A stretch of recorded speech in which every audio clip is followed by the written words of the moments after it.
अस्सलाम वालेकुम दोस्तों, मैं हूं आपका होस्ट दानिश डैनियल और मैं आपको अपने चैनल पे यूट्यूब चैनल पे खुशामदीद कहता हूं। और आज की वीडियो ख़ास तौर पे मैं बना रहा हूं क्योंकि हम लोग सब कोरोना वायरस की वजह से घरों में हैं और हम लोग जो है 2 महीने से ऊपर हो गया और हम लोग सब घरों में घर से ही अपना काम वगैरह जो भी है जॉब वगैरह वो ऑनलाइन या जिस तरह भी है वो कर रहे हैं। तो बहुत से दोस्तों के साथ मिलकर मेरा भी प्लान था और मैं इंटरनेट पे भी देख रहा था कि बहुत से दोस्तों का प्लान है कि जैसे ही कोरोना वगैरह ख़त्म होता है थोड़ा सा तो हम लोग कहीं आउट सिटी में या कंट्रीज़ में कहीं आगे पीछे ट्रैवलिंग के लिए जा सकें। तो मैं थोड़ा सा सर्च कर रहा था और इसी तरह मेरे माइंड में ये सवाल भी आया और ये आइडिया आया कि मैं इस टॉपिक पे वीडियो बनाऊं। तो आज की वीडियो बहुत इंटरेस्टिंग होने वाली है और मैं चाहूँगा कि आप लोग एंड तक इस वीडियो को देखें और सब्सक्राइब भी करें चैनल को ताकि हम अच्छी और इस तरह की इंटरेस्टिंग वीडियोस बना सकें। और आपका फीडबैक जो है वो बहुत ज़रूरी है हमारे लिए। तो आज हम बात करेंगे ट्रैवलिंग स्कैम के ऊपर कि जब हम लोग ट्रैवल करते हैं किसी दूसरे मुल्क में तो क्या क्या मुश्किलात आती हैं और एक नया बंदा जब मुल्क से बाहर जाता है तो उसके लिए नया भी हो या फिर एक एक्सपीरियंस ट्रैवलर भी हो तो उसके लिए भी क्या मसाइल या क्या मुश्किलात होती हैं जो उसे फेस करना पड़ती हैं। तो उसमें मैं सबसे पहले जो है इस पे बात करना चाहूँगा अपने पहले स्कैम के बारे में। वो है जी आपका एजेंट के थ्रू जब आप लोग फर्स्ट टाइम अप्लाई करते हैं और आपको बहुत सारे सब्ज़ बाग दिखाए जाते हैं कि आप अप्लाई कर लें और आप लोगों की बैंक स्टेटमेंट भी बन जाएगी और आपसे पैसे मांगे जाते हैं एजेंट्स के थ्रू जो आपको ट्रैवलिंग के लिए आपको गाइड करते हैं। तो उसमें ये होता है कि आपसे इसका सबसे बेस्ट तरीका ये होता है, सबसे बेस्ट सोल्यूशन ये होता है कि आपने जिस मुल्क में जाना है उसकी वेबसाइट पे आप चले जाएं। वहाँ पर आपको सारी डिटेल जो होती है वो दी होती है और वो बहुत इजी होता है। सारा प्रोसेस जो होता है किसी भी कंट्री के वीज़े का वो बहुत इजी प्रोसेस होता है और अगर आप उसको स्टेप बाय स्टेप करते हैं तो आप लोगों को यकीनन अगर आप उनके पैरामीटर्स में सेट होते हैं तो आपको ज़रूर जो है वो वीज़ा मिल सकता है। हाँ, यहाँ पर सवाल ये भी आता है कि अगर आपको वेबसाइट पे जाकर भी समझ नहीं आ रही या आपको या उनकी समझ नहीं आ रही या आपसे पढ़ा नहीं जा रहा या कोई इस तरह के भी इश्यूज हो सकते हैं, बिल्कुल होते हैं, जेन्युइन इश्यूज हैं। उसके लिए ये होता है कि जो बड़े जो मतलब मुल्क में जो बड़े ट्रैवलिंग जो टूरिज़्म वाले बैठे हुए हैं या फिर जो बड़े लोग पुराने काम कर रहे हैं जो ट्रस्टवर्दी हैं, आप उनसे ज़रूर कंसल्टेशन ले सकते हैं। और जो कि गवर्नमेंट के और गवर्नमेंट ऑफ पाकिस्तान के लॉज और रेगुलेशन के मुताबिक काम कर रहे हैं तो उनसे आप ज़रूर जो है वो कंसल्टेशन ले सकते हैं। लेकिन इस तरह के एजेंट्स जो आपको और हम सबको, क्योंकि मैंने भी इस चीज़ को एक्सपीरियंस किया हुआ है और मैं बचपन से इन चीज़ों में देखता आया हूँ। मेरे कुछ फ्रेंड्स जो इस ट्रैवलिंग और इन सारी चीज़ों में काम करते थे और मुझे थोड़ा सा एक्सपीरियंस था इस चीज़ का कि किस तरह से लोग बेवकूफ़ बनाते हैं और लाखों रुपया ले के उसके बाद जो है आपका ना वीज़ा लगता है और यूके के लिए तो 320 भी लग जाती है और उसमें आपको 10 साल का बैन हो जाता है अगर आप फेक डॉक्यूमेंट्स देते हैं। तो इस तरह की चीज़ें होती हैं।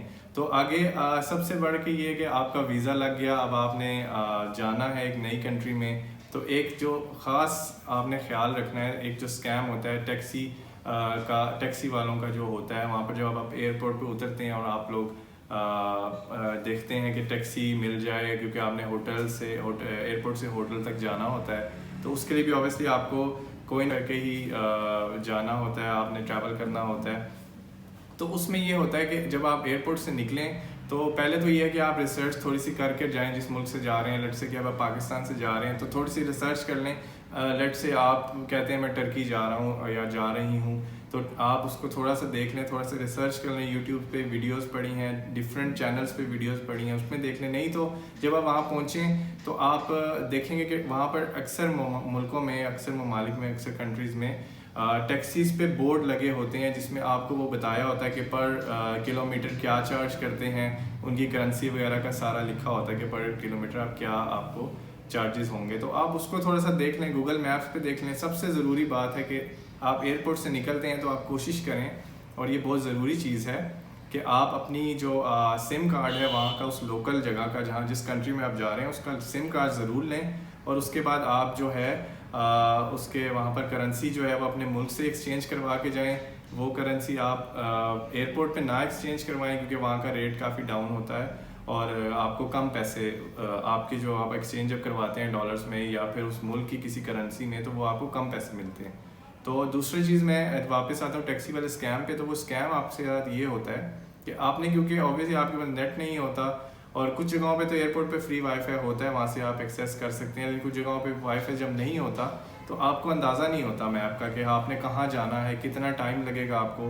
तो उसमें ये होता है कि आप थोड़ा सा रिसर्च कर लें कि आपके एयरपोर्ट से होटल कितना दूर है, और उस हिसाब से वो आप उनको पेमेंट कर सकते हैं। उसमें टैक्सी स्कैम में ये होता है कि समटाइम्स वो आपको ये कहेंगे कि देखेंगे नया टूरिस्ट है, इसको पता नहीं है, वो आपको कहेंगे हमारा मीटर नहीं चल रहा, और आपके साथ एक फ़िक्स अमाउंट तय कर लेंगे कि हम लेट से कि यहाँ से हमने फ़लानी जगह जाना है और उसमें जी हम तो $5 लेंगे। तो हो सकता है कि वो सारा जो रास्ता है वो $2 में आपका तय हो जाए। तो इसके लिए ये है कि आप थोड़ा सा ख्याल रखें। दूसरा इनका ये भी होता है कि एक ही जगह पे एक ही स्ट्रीट पे आपको घुमाते रहेंगे, आपको समझ नहीं आएगी। वो इसलिए नहीं आएगी क्योंकि आप फर्स्ट टाइम उधर लैंड किए हैं, तो थोड़ा सा इन चीज़ों का ख्याल रखना होगा। दूसरा ये है कि जब आप एयरपोर्ट से निकलते हैं तो कोशिश ये करें थोड़ा सा आगे जाके, एयरपोर्ट से थोड़ा सा बाहर जाके टैक्सी लें, तो वो आई थिंक मेरे ख्याल से और मेरे एक्सपीरियंस के हिसाब से वो आपके लिए ज़्यादा सूटेबल होगी। नेक्स्ट उसमें आते हैं कि आप जब आप किसी स्टोर में जाते हैं, मैंने जिक्र किया है कि आपने सिम लेनी है जाते साथ ही एयरपोर्ट पे। आप एयरपोर्ट लैंड हुए हैं, आपने सिम लेनी है, क्योंकि ऑब्वियसली आपकी जो सिम है, आपका जो नेटवर्क है, वो आपकी कंट्री से बाहर जाते ही वो ख़त्म हो जाता है। हाँ, रोमिंग होती है, वो एक अलग चीज़ है, लेकिन ये है कि मैं प्रेफर आपको यही करूँगा, और मैं ख़ुद भी इस चीज़ को समझता हूँ कि आप जब यहाँ से जाएँ तो सिम उस कंट्री के लिए जहाँ पर आप लैंड करते हैं वहाँ पर आप जाते ही एयरपोर्ट में ही आपको वहाँ पर काउंटर बने होते हैं, वहाँ से आप सिम ले लें। नहीं तो आप जब अपने होटल के पास जाते हैं या मार्केट में निकलते हैं, वहाँ से भी आप ले सकते हैं। उस सिम का आपको ये फ़ायदा होगा कि आपको एक तो इंटरनेट बंडल्स जितने दिनों के लिए आप गए हैं उसके हिसाब से आप इंटरनेट बंडल ले सकते हैं। उसमें आप पूरा सिटी को वहाँ पर भी सर्च कर सकते हैं और चीज़ें देख सकते हैं। उसमें जो सबसे बड़ा मार्केट का स्कैम ये होता है कि जहाँ से आप टिकट ले रहे हैं, सिम ले रहे हैं, वहाँ पर आप एक चीज़ का ख़ास ख्याल रखें कि जब आप सिम ले रहे हैं तो आपको करेंसी, नोट और उनके कॉइन्स का पता होना चाहिए, क्योंकि हमारे यहाँ पाकिस्तान में तो पैसे जो हैं वो नहीं चलते। हमारे यहाँ तो ₹1 से शुरू होता है और फिर 5,000 तक का नोट है। तो बहुत से मुल्क हैं जहाँ पर मतलब पैसों में या पेनीज़ में या जो ये हैं, इसमें पैसे आपको एक चेंज वापस दी जाती है। तो आप कोशिश ये करें कि आपको थोड़ा सा करेंसी का पहचान हो, उसमें यह हो कि आप जब चेंज लें तो आपको पता हो कि एग्जैक्ट आपने कितने पैसे दिए थे और आपको कितनी चेंज वापस मिली। क्योंकि अक्सर औकात ये भी देखा गया है कि जो टूरिस्ट होते हैं उनको नहीं समझ आती, तो ये भी उनके साथ स्कैम हो जाता है। क्योंकि हम जब स्कैम्स की बात कर रहे हैं तो फिर ये देखने में तो बहुत छोटी छोटी चीज़ें हैं, लेकिन ये बहुत रियल वर्ल्ड में ये चीज़ें होती हैं। उसके बाद मैं आपसे बात करूँगा, ये हमारे पास एक स्कैम है, बर्ड फूड स्कैम। इसमें ये होता है कि आप किसी ऐसी जगह पे जाते हैं जहाँ पर आप देखते हैं कि एक शख्स परिंदों को खाना डाल रहा होता है, और आप देख के बहुत मुतासिर होते हैं कि यार ये कितना अच्छा बंदा है और कितना अच्छा शख्स है, ये परिंदों को खाना दे रहा है। और आप जब उसके पास जाएंगे और जाते हैं, वो आपको भी एक पैकेट या जो भी चीज़ होगी वो पकड़ा देगा कि आप भी मेरे साथ इसको करें। और जब आप उससे वो पैकेट ले लेंगे और आप भी जब दाना वगैरह डालेंगे और सब कुछ, वो बाजरा वगैरह डालेंगे, उसके बाद वो आपसे पेमेंट की, पैसों की डिमांड करेगा। तो ये भी चीज़ आपने ख़ास तौर पे गौर करनी है और ख़्याल रखना है कि ऐसा कोई भी शख्स जो, अगर आप कहीं जाते भी हैं तो आप उससे पहले बात कर लें और पहले ही कोशिश करें कि किसी क्या उसे बोलते हैं, कोई जो इस तरह का शख्स हो जिसे आप नहीं जानते, उससे आप इस तरह की कोई चीज़ ना लें। लेकिन ये है कि ये भी एक तरह का स्कैम है जो कि बाहर दुनिया में होता है। उसके बाद मैं आपसे बात करूँगा, यहाँ पर मसाज स्कैम के बारे में बात करना चाहूँगा, क्योंकि बैंकॉक, मैं स्पेसिफिकली किसी कंट्री का नहीं कहता, बैंकॉक का नाम मैंने इसलिए ले लिया है क्योंकि वहाँ पर ज़्यादा होता है, और उस तरह बहुत सारे ममालिक में, इंडोनेशिया में और बहुत से मुल्कों में ये स्कैम वो काफ़ी आम है। उस स्कैम में होता ही है कि एक शख्स, आप गुजरते हैं, आपको एक बॉडी मसाज या एक मसाज सेंटर नज़र आता है, और उसके सामने आपको कोई शख्स नज़र आएगा, या खातून होंगी या मर्द होंगे, वो आपको नज़र आएंगे और वो आपसे पूछेंगे, क्योंकि ऑब्वियसली आप जब देख रहे होंगे इस मसाज सेंटर को और आपका ध्यान वो देखते हुए वो इस चीज़ को नोट करेंगे कि आप मसाज के लिए आए हैं, तो वो आपको जब देख रहे होंगे तो वो आपसे डिमांड करेंगे कि हाँ भाई मुझे बताओ, क्योंकि यहाँ पर बुकिंग होती है तो मैं आपकी बुकिंग करवा के देता हूँ। और वो शख्स आपको आप उसके साथ आप एग्री कर लेंगे उसके साथ, और आप उसके साथ चले जाएंगे। फिर आपको वो जिस शॉप के बाहर आप खड़े हैं या जिस बड़े मसाज सेंटर के सामने आप खड़े हैं, वो आपको वहाँ नहीं लेके जाएगा, बल्कि उसके साथ एक किसी शेडी से इलाके में आपको ले जाएगा और वो कहेगा कि नहीं यहाँ के रेट अच्छे हैं तो आप मेरे साथ यहाँ चलें। और अब जब आप वहाँ जाएंगे उस शेडी से मसाज सेंटर में, तो वहाँ पर आपसे पैसे वो एडवांस में ले लेगा और उसके बाद ना वो बंदा आपको नज़र आएगा और ना आपको कोई और शख्स नज़र आएगा। और जो वो मसाज सेंटर होगा, आप जब उनसे क्लेम करेंगे तो वो आपको ऑब्वियसली कहेंगे कि ये हमारा बंदा ही नहीं था। तो इस तरह के भी स्कैम्स जो हैं वो काफ़ी ज़्यादा मशहूर हैं, आप इसको सर्च कर सकते हैं, क्योंकि ये सारी चीज़ें मैं आपको ट्रैवलर्स के एक्सपीरियंस से और ऑनलाइन कुछ रिसर्च के बाद ही आपको बता रहा हूँ। और आप इसको अगर अपने तौर से भी रिसर्च करना चाहें तो ये सारी चीज़ें ऑनलाइन अवेलेबल हैं। उसके बाद ये एक तो सबसे इंटरेस्टिंग स्कैम होता है जब आप ये तो बहुत ज़्यादा कॉमन है। सोलो ट्रैवलर्स जो होते हैं, जो अकेले ट्रैवल करते हैं दूसरे ममालिक में और फर्स्ट टाइम करते हैं, उनके साथ ये चीज़ें काफ़ी बार हो जाती हैं। उसमें ये होता है कि जब आप किसी बाहर निकलते हैं, किसी स्पॉट पे घूम रहे होते हैं और आप स्पेशली जब सोलो ट्रैवलर हैं, तो कोई शख्स खातून या कोई मर्द आपके पास आता है, आपसे हेलो हाय करता है। अगर तो आप पाकिस्तानी हैं तो वो आपसे आके लाइटर मांगेगा या कहेगा कि टर्किश हो या पूछेगा कि सऊदी हो, आपकी नेशनैलिटी पूछेगा, फिर आपसे हेलो हाय करेगा। अब इसमें ये ज़रूरी नहीं है कि वो शख्स किस कंट्री का होना चाहिए या किस नेशनैलिटी का होना चाहिए। फ्रॉड या फ्रॉडियों की कोई नेशनैलिटी नहीं होती, ये आप बात ख़ास याद रखें। वो हो सकता है कि कोई भी हो सकता है, किसी भी कंट्री का हो सकता है, एशियन हो सकता है, यूरोपियन हो सकता है, कोई भी हो सकता है। उसमें वो जब आपके पास आकर आपसे लाइटर मांगेगा या कुछ इस तरह की बात करेगा या कहेगा यार आपको मैंने देखा है कहीं, या कुछ इस तरह की बात करेगा, तो बड़ा फ्रेंडली माहौल में आपसे वो घुल मिल जाएगा और आप भी ये सोचेंगे कि यार मैं अकेला आया था, ये लोकल है, तो शायद मुझे इससे कुछ हेल्प हो जाए। फिर वो आपसे कहेगा कि यार मेरे साथ चलो, क्यों ना हम कोई एक ड्रिंक लेते हैं या चाय पीते हैं या साथ खाना खाते हैं। आपको कोई ना कोई इस तरह की ऑफ़र करेगा और वो आपको ये भी कहेगा कि टैक्सी का बिल भी मैं दूंगा, और वो बिल देगा टैक्सी का। वो आपको, आप उसके साथ चले जाते हैं, आप उसके साथ किसी होटल में, किसी बार, किसी क्लब, किसी भी जगह चले जाते हैं और वहाँ पर आप उसके साथ बैठते हैं, टैक्सी का बिल भी वो देगा और आप ये सोचेंगे कि यार ये कितना अच्छा शख्स है कि मुझे इतना वार्म वेलकम कर रहा है और इसकी मैं कंट्री में आया हूँ। तो उसके बाद ये होगा कि वहाँ पर जब आप वो ड्रिंक्स या वो खाना या जो कुछ भी है वो जब ख़त्म हो जाएगा, तो जब उसका बिल आएगा तो वो बिल आपको पे करना पड़ेगा और वो बिल आम बिल से ज़्यादा होगा। लेट्स से कि अगर 10 रुपये की चाय है तो उस वक्त वो आपको 10 रुपये नहीं बल्कि 100 रुपये या 200 रुपये की वो एक प्याली का, एक कप का उसने वो उसका रेट लगाया होगा। और उस वक्त आप उससे कोई आर्ग्यू नहीं कर सकते, क्योंकि उनके पास ऑलरेडी 2 किस्म के प्रिंटेड मेन्यूज़ होते हैं। एक मेन्यू वो होते हैं जो कि वो आपको दिखाया ही नहीं जाता, और जब आप सारा खा पी लेते हैं और सब कुछ कर लेते हैं, उसके बाद वो मेन्यू आता है और वो कहता है हमारे तो रेट्स ही यही हैं, और वहाँ पर आप कुछ भी नहीं कर सकते, क्योंकि ऑब्वियसली उनके पास एक प्रूफ है कि हमारे पास ये मेन्यू है। और जो जिस होटल में वो शख्स, जो स्ट्रेंजर आपको लेके गया है, वो उसका कट होता है उस जगह पे। तो ये कुछ ऐसी चीज़ें हैं जो कि बहुत रियल हैं और रियल वर्ल्ड में हो रही हैं। ये कोई फिल्मी डायलॉग्स नहीं मैं आपको बता रहा, ये वाकई रियल में ये चीज़ें होती हैं। उसके बाद हम लोग बात करेंगे फ्रेंडली फ़ोटोग्राफ़र के नाम से एक स्कैम। अगर आप सर्च करें गूगल पे तो बहुत मशहूर है। उसमें होता ये है कि जब आप 1 से 2 हैं, या स्पेशली कपल, एक हनीमून कपल है या कपल गया हुआ है हनीमून पे, या वैसे कोई 2 दोस्त हैं या हम 2-3 दोस्त मिल के कहीं जाते हैं, तो हमने ग्रुप फ़ोटो करवाना होता है और हम देखते हैं कि यार हमारी ग्रुप फ़ोटो आ जाए, क्योंकि सेल्फीज़ के अलावा भी फ़ोटोग्राफी होती है। तो उसमें ये होता है कि हम वहाँ पर स्ट्रेंजर घूम रहे होते हैं, हम उन्हें कहते हैं यार प्लीज़ ये हमारी एक पिक्चर ले लो, और वो बड़ी खुशी से आपकी पिक्चर ले लेगा, आपका ग्रुप होगा। अब इसमें 2 किस्म के स्कैम्स होते हैं, 2 किस्म के फ्रॉड होते हैं। एक फ्रॉड सबसे बड़ा ये कि वो आपका कैमरा लेके भाग जाएगा, जो कि थोड़ा सा मुश्किल है, जो कि थोड़ा सा जिसके चांसेस कम है। लेकिन दूसरा ये है कि जब वो आपकी पिक्चर ले लेगा तो वो आपसे पैसों की डिमांड करेगा। वो कहेगा भाई मैंने अपना टाइम दिया है, मैंने खड़े होकर आपकी पिक्चर ली है, तो भाई मुझे तो पैसे चाहिए। तो ये भी एक स्कैम है जो कि होता है रियल वर्ल्ड में। उसके बाद है जी, मैं आपको एक बड़ा ख़ास इंटरेस्टिंग सा ये स्कैम बताने लगा हूँ। ये है जी फीमेल फ्लर्ट स्कैम।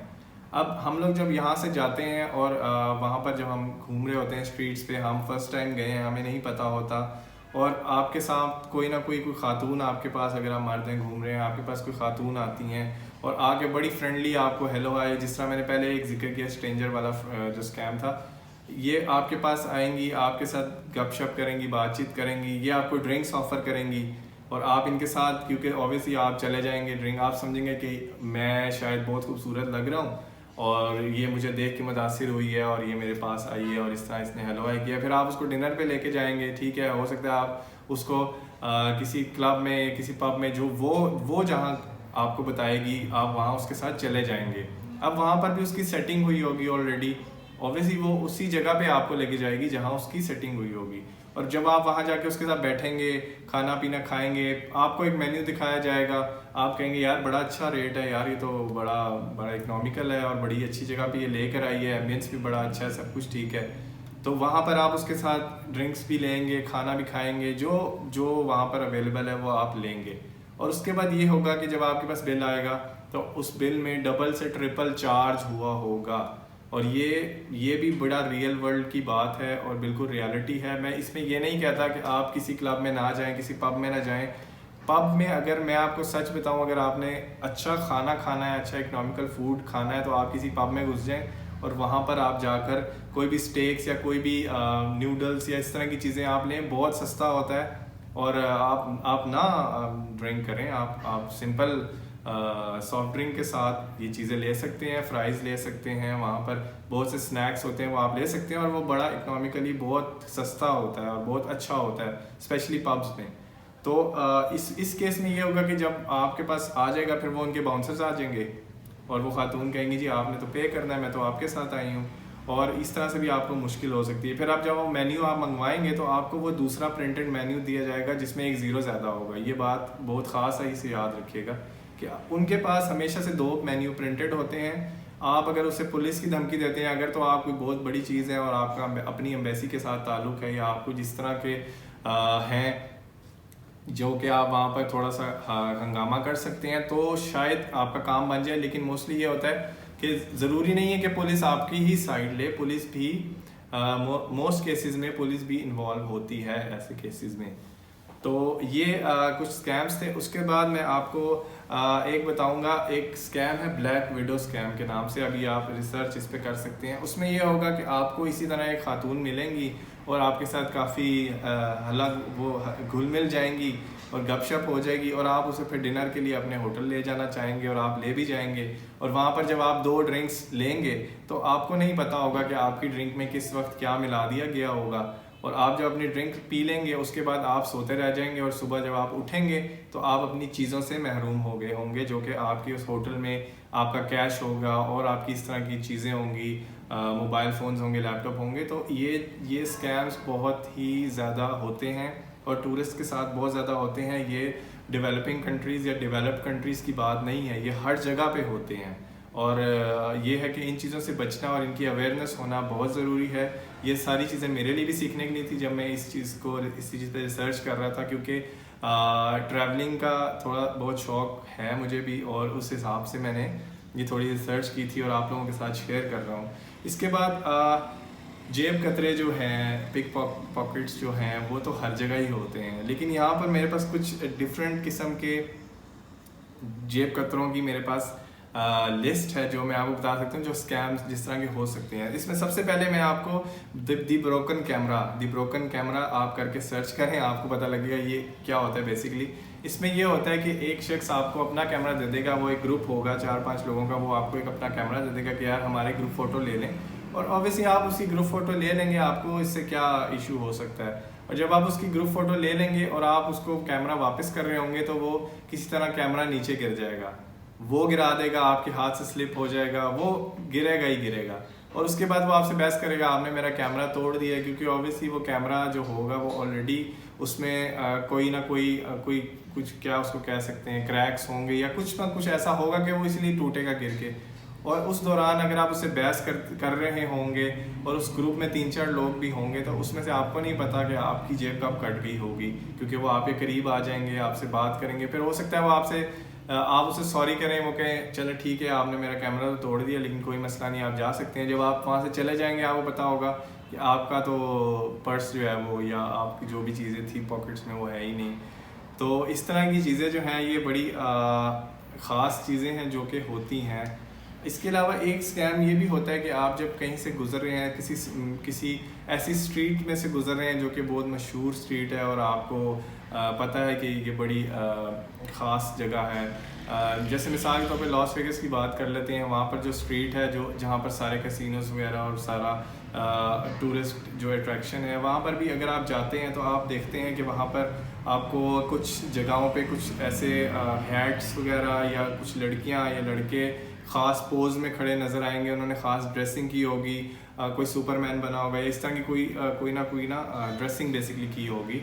तो आप उनके साथ पिक्चर खिंचवाना चाहेंगे, आप उस ड्रेसिंग में उस हैट को पहन के या उस किसी लड़की के या लड़के के साथ किसी जो सुपर हीरो बने हुए हैं या कुछ भी उनके साथ तस्वीर खिंचाना चाहेंगे। तो जब आप उनके साथ तस्वीर खिंचा लेंगे तो उसके लिए भी वो आपसे पेमेंट की डिमांड करेंगे, पैसों की डिमांड करेंगे, क्योंकि उन्होंने आपके साथ तस्वीर खिंचाई है तो आपको उसको पे करना पड़ेगा। तो ये भी कुछ चीज़ें हैं जो हो रही हैं। इसके साथ फेक पुलिसमैन एक स्कैम बड़ा मशहूर है जो कि होता है। उसमें ये होता है कि आपसे किसी भी आप स्ट्रीट में जा रहे होंगे, आपको एक पुलिस वाला मिलेगा, बज़ाहिर वो पुलिस वाला ही लग रहा होगा, और वो आपसे कहेगा कि जो हमारी कंट्री में जो कि जाली नोट हैं या फिर फेक नोट हैं उनका काफ़ी स्कैम चल रहा है, तो मुझे आप दिखाएं कि आपके पास कितने पैसे हैं। और हो सकता है कि वो आपसे पर्स मांगे, आप उसे अपना पर्स दे दें, तो जब आपको वो पर्स वापस करेगा तो उसमें कुछ पैसे कम होंगे, क्योंकि आपको तो यही होगा और यही लगेगा कि वो एक पुलिस वाला है तो वो क्या कर लेगा, लेकिन वो आपके पैसे उसमें से निकाल चुका होगा। तो उसके बाद हम थोड़ी सी वीडियो लंबी हो रही है, मैं ज़रूर इस पर यह है कि ख़त्म करूँगा इसको आखिरी स्कैम करके कि जब भी आप कभी लोकल ATM में जाएं तो कोशिश करेंगे किसी लोकल बंदे को साथ ना लेके जाएं, वो आपकी पिन नोट कर लेगा।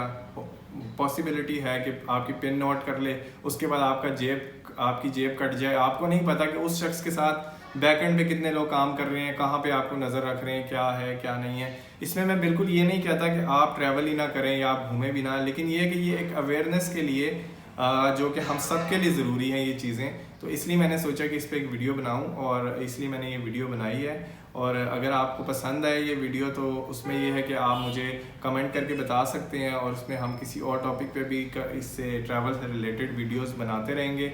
और अगर आप लोग चाहते हैं तो इसमें इसका दूसरा पार्ट भी हम लोग ज़रूर बनाएंगे जिसमें मैं आपको थोड़ी डॉक्यूमेंटेशन के बारे में बता सकूँगा, जो कि मुझे मेरे एक्सपीरियंस से या मुझे चीज़ें पता हैं कि आपने जब बायर के लिए अप्लाई करना है या जाना है तो आपको किस तरह के डॉक्यूमेंट्स होने चाहिए या क्या पॉसिबल तरीका है जिसमें आप लोग अप्लाई कर सकते हैं। तो आज की वीडियो मैं यहाँ पे ख़त्म करता हूँ और इस उम्मीद के साथ कि आप सबको ये वीडियो पसंद आई होगी।